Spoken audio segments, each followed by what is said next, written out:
This country is going places. It is true we have had many challenges, and the president and all of us are going through them with the help of our international partners, and the economy has started showing signs of recovery.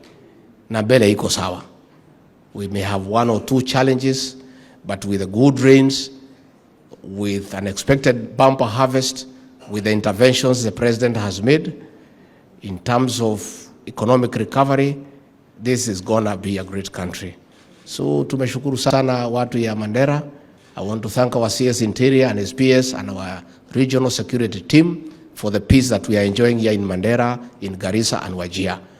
This is very good. It has not been enjoyed for a long time. So we want to thank our officers who are working day and night to make sure that there is peace and security in this region so that we can harness development and people can have the opportunity to make a living and improve their lives.